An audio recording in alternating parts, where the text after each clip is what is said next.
Porbandar police દ્વારા visa awareness પ્રોગ્રામનું આયોજન કરાયું હતું, જેમાં વિઝા અંગે મહત્વનું માર્ગદર્શન આપવામાં આવ્યું હતું, જેમાં 150થી વધુ લોકોએ ઉપસ્થિત રહી જાણકારી મેળવી હતી. પોરબંદર જિલ્લામાં બેરોજગારીનું પ્રમાણ વધુ હોવાથી વિદેશ જવા ઈચ્છનારાઓની સંખ્યામાં સતત વધારો જોવા મળે છે. અનેક લોકો વિવિધ દેશોમાં ધંધા રોજગાર અર્થે સ્થાયી થયા છે, તો અહીં સૌથી વધુ વિદેશ મોકલવાના નામે છેતરપિંડીના બનાવ પણ બન્યા છે અને હજુ પણ સમયાંતરે આવા બનાવ બનતા જ રહે છે. ફેક વિઝા અને વિદેશ પ્રવાસના નામે કેટલાક દૂષિત તત્વો એજન્ટના સ્વરૂપમાં ફ્રોડ કરી લોકોના વિશ્વાસ સાથે ખેલ કરે છે. આવા ફ્રોડને અટકાવવા અને નાગરિકોને સાચી માહિતી પૂરી પાડવા માટે પોલીસ વિભાગ દ્વારા વિશિષ્ટ પગલાં રૂપે વિઝા અવેરનેસ પ્રોગ્રામનું આયોજન કરવામાં આવ્યું હતું.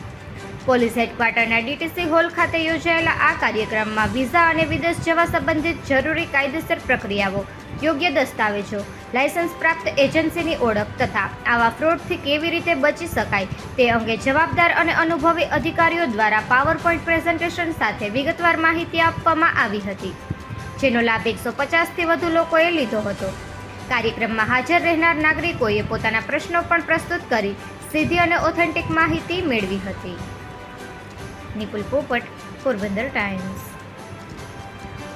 आज जो वीसा फ्रॉड हुई है, उसके वीसा फ्रॉड के अवेयरनेस के प्रोग्राम उत्तर पुलिस ने कंडक्ट किया है। उसमें अवेयरनेस के लिए हमने यूज किया। ये अवेयरनेस में ऐसा सभी लोगों को वो क्लिक होंगे मैसेज देना चाहते हैं। वीसा एप्लीकेशन प्रोसेस बहुत ही कॉम्प्लेक्स है, मतलब ये समझने में आपको टाइम लगता है। जब आपको टाइम नहीं होता है, समझने में मुश्किल हो जाता है, आप ऐसा करके जो लोग आपको समझाने के लिए और आपको कोई भी किसी भी तरीके से आपके पैसे लेने के लिए आपको जो भी बात करके आपसे पैसे जो लेते हैं उसको आप भरोसा ज़्यादा करते हैं। इसमें ये बात होती है कि वीसा जो प्रोसेस है, जितने भी लीगल प्रोसीजर में आप जा रहे हो उतना आपके लिए सेफ होगी। आपके पैसे आप इतने मेहनत करके, जितने भी लाखों लाख इतने सारे फ्रॉड अर्जीज में हमारे पास आए हैं, पूरा पोरबंदर में हाल में अभी लगभग 30 जितना अर्जीज हमारे पास है वीसा फ्रॉड। इसमें बहुत सारे एजेंट्स आपको भरोसा देने वाले हैं कि आपको जॉब दिलाएंगे और आपको वीसा दिलाएंगे। तो ये प्रॉमिस, और जो लोग को वीसा चाहिए वो उसको अच्छा लगता है कि ये प्रॉमिस अच्छा है, इसको भरोसा कर सकते हैं। बट इसमें ये बात आपको समझना है, वीसा प्रोसेस जो भी है वो कम्प्लीटली ऑनलाइन में है और वीसा एजेंट जो है उनकी रोल होती है आपको समझाने के लिए और आपको मदद करने के लिए। जैसे कि वीसा एप्लीकेशन के लिए आपको क्या क्या करना है, क्या नहीं करना है, वो समझाने के लिए ही वो रोल होती है। वीसा एजेंट की रोल इतना ही होती है। तो ऑफिशियली गवर्नमेंट ऑफ इंडिया हर एक एजेंट को इतना चार्ज करने के लिए बताया था कि 30,000 से ज़्यादा कोई भी एजेंट आपसे पैसे ले रहे हो सस्पिशियस, आप ये मान सकते हैं इसमें हम डूबने वाले। तो आपको ये समझना है कि ये कोई भी वीसा गारंटी नहीं होती। वीसा आपको मिलने के लिए एक प्रोसेस ऐसा होती है कि पहले आपकी जो भी एजुकेशन क्वालिफिकेशन है, उसके बाद फाइनेंशियल स्टेटमेंट आपकी होती है, बैंक स्टेटमेंट होती है। बैंक स्टेटमेंट में इतने मिनिमम पैसे होने चाहिए, ऐसा कुछ क्राइटेरिया हर एक देश में होती है। वो क्राइटेरिया हर एक देश में जाने वाले आपको, वो आपको चेक करना है कि इस क्राइटेरिया में फुलफिल कर सकता हूँ कि नहीं कर सकता। अगर आपको लगता है कि नहीं कर सकता है, आप क्वालिफिकेशन में आपको वर्कआउट करना है। और अगर कोई भी आपके पास क्वालिफिकेशन नहीं है बट फिर भी आप वीसा एप्लीकेशन के लिए जा रहे हो, उसमें आप ऐसा करोगे, लीगल नहीं इलीगल तरीके से वीसा लेने के लिए आपकी भी प्रयास होगी।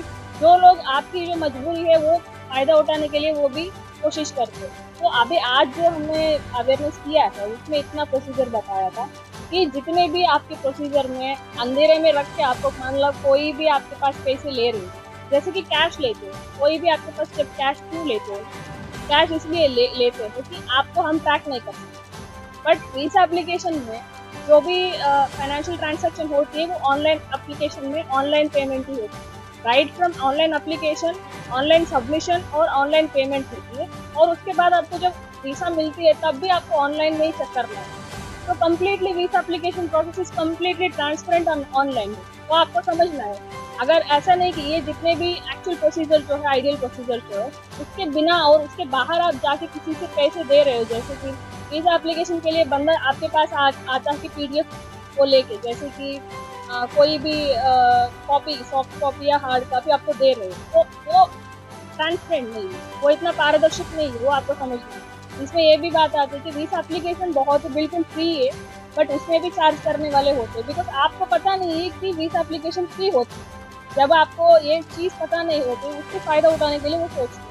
वीज़ा एप्लीकेशन के बाद जितने भी प्राइस होती है, तो मैं बता रही हूँ कि आपको मुझे 30 लाख दो, मैं आपको वीज़ा दिलवा दूँ। पहले ये चेक कर लो कि वो जो मैं प्रॉमिस करने वाले, मैं कौन हूँ इस प्रोसेस में? मुझे अथॉरिटी है कि नहीं? मुझे लीगली परमिशन दिया गया है कि नहीं ये प्रोसीजर में पार्टिसिपेट करने के लिए?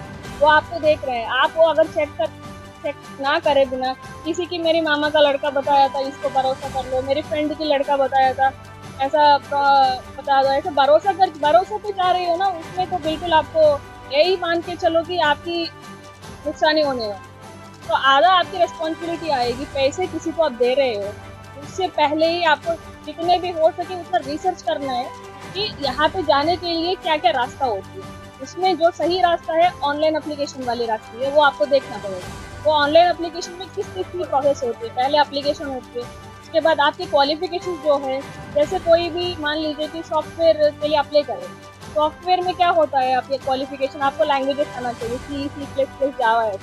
अगर मान लीजिए कि आप कोई और AC मैकेनिक की काम कर रहे हैं, उसमें भी अलग क्वालिफिकेशन होती है। तो आपकी जॉब की रिलेटेड क्वालिफिकेशन पहले आपके पास है कि नहीं, आप पहले वो चेक करना है। अगर आपके पास क्वालिफिकेशन नहीं है, तो आपकी लीगली आपकी वीज़ा एप्लीकेशन रिजेक्ट हो जाता है। तो ये ओवरकम करने के लिए आप ऐसा करते हो, लीगली प्रोसीजर में आप भी नहीं जाते हो, आप भी ऐसा करते हो कि बहुत सारे लोग भी ऐसा है कि हमको किसी भी तरह का कुछ भी करके बाहर जाना है, आप करो, भरोसा पूरा करके दे देते हो, उसके बाद हमारे पास आ जाते। इसमें तो मैं बताती हूँ कि 60% आपकी रिस्पॉन्सिबिलिटी आती है। आपने पहले गलत कर दिया, गलत आदमी को आपने भरोसा कर दिया, आपकी मजबूरी थी।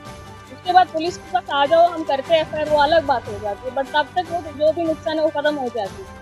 तो आपको ये देखना है कि कोई भी सही तरीके में जाना चाहते हैं, तो वो ये देखना है कि प्रोसीजर एक्चुअली क्या होता है। इसके बारे में जानने के लिए government of India ministry of external affairs में बहुत सारे इन्फॉर्मेशन है, आप पढ़ सकते हो। आप पहले ऐसा करो कि जो भी वीज़ा एप्लीकेशन आप करते हो, 10 दिन इतना करो कि 10 दिन पहले पढ़ लो आप। 10 दिन में प्रोसीजर क्या है पढ़ लो, इसमें क्या-क्या लूप होल्स हो सकता है पढ़ लो, इसमें क्या गलती होने वाली है वो भी पढ़ लो, इसमें क्या अपॉर्च्युनिटीज़ है, क्या मौका मिल सकता है, इसमें हम अच्छे से कितने भी पैसे आप दे रहे हो उसको कैसे सही से हम दे सकते हैं, ये सही तरीके में जा रही है कि नहीं वो इंश्योर कर लो। पहले 10-15 दिन आप पढ़ लो, किसी के ऊपर भरोसा नहीं करना है। अगर भरोसा करना है, आपको वेरिफिकेशन करना है कि जैसे अभी वीज़ा फ्रॉड की जो PPT हुई है और अवेयरनेस के प्रोग्राम में ये भी बताया गया है कि एजेंट्स जो है ना वो वेरीफाइड है कि वो वैलिड है कि नहीं, वो लीगल है कि नहीं, वो आपको देखना पड़ेगा।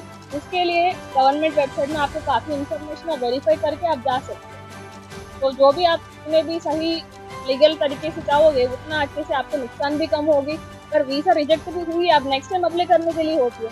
अगर वीज़ा आपको मान लीजिए कि किसी भी तरह की आप इलीगली मिल गया है वीज़ा, उसके बाद आप चले गए हो। इलीगल वीज़ा में क्या होता है, वहाँ जाने के बाद आपको वो इफेक्ट होती है। आप इलीगली कहाँ पे भी जा रहे हो, वहाँ पे भी गवर्नमेंट आपको आइडेंटिफाई नहीं करती। अगर कोई भी हितेश भाई आप गए हैं अमेरिका, इलीगल में ही गए थे, वहाँ पे जाने के बाद वहाँ पे आपको ये उनकी गवर्नमेंट आइडेंटिफाई करेगी कि ये हितेश भाई इलीगली हमारे देश में एंटर हुए है, तो वहाँ पे भी आपको प्रोटेक्शन मिलने वाली है। आप जितने भी दिमाग लगाओ, जितने भी सोच के जाओ, वहाँ जाने के बाद भी आपको प्रॉब्लम फेस करना ही पड़ेगा। तो जितने आपके लिए हम ये बता रहे हैं कि इलीगल वे क्या है, वो आप इसी फ्रॉड की अवेयरनेस में समझाया था। आप जितने भी इसके बारे में जान लेना है और सोच समझ के ही जाना है, वो हमारी मैसेज ना। वेरीफाइड एजेंट कोई नहीं है। अभी हाल में बहुत सारे पोरबंदर सिटी में, स्पेशली सिटी में हमने थोड़ा बहुत रिसर्च भी किया है। कमलाबाग विस्तार में 15 जितना वीज़ा दिलवाने वाले ऑफिसर, सभी किसी को तो ये नहीं है कि आप वीज़ा दिलवा सकते हो। उनके रोल इतना आता है, हेल्प कर सकते हैं। जैसे कि वीज़ा एप्लीकेशन, मुझे इंग्लिश नहीं आती, मान लीजिए कि मुझे इंग्लिश नहीं आती, तो वीज़ा एप्लीकेशन पढ़ने में उसमें जो जो पूछा गया है वो मुझे समझने के लिए वीज़ा कंसल्टेशन मुझे हेल्प करेगी। उसके बाद मुझे चाहिए इन्फॉर्मेशन कि वहाँ जाने के बाद मैं क्या कर सकती हूँ, तो मैं आपसे पूछ रही हूँ वीज़ा कंसल्टेंट, वो हमको बताएंगे कि आप ये कर सकते हो, ये नहीं कर सकते। ये चीज़ मुझे समझाने के लिए खाली वीज़ा कंसल्टेंसी फॉर्म होती है। और उसके बाद मान लीजिए कि मैंने वीज़ा एप्लीकेशन भी कर दिया है, उसके बाद मुझे जानना है कि मेरी वीज़ा एप्लीकेशन अप्रूव हुई है कि नहीं, मुझे ट्रैक करना है। मुझे तो पता नहीं कैसे करना, तो मैं क्या करूँ, वीज़ा कंसल्टेंट उनके पास जाके कैसा मेरा डिटेल्स है, मैंने अप्लाई किया है, मेरी ID आई है, इसके मुताबिक मुझे चेक करके बताओ कि इसमें मेरी वीज़ा एप्लीकेशन अप्रूव हुई है कि नहीं, अभी किस स्टेज में है। उस तरह की पूरी सिस्टम को ट्रैक करने के लिए और सबमिट करने के लिए, एप्लीकेशन फिलअप करने के लिए, अब एप्लीकेशन में पेमेंट करने के लिए, ये सब चीज़ के लिए वीसा कंसल्टेंसी टीम।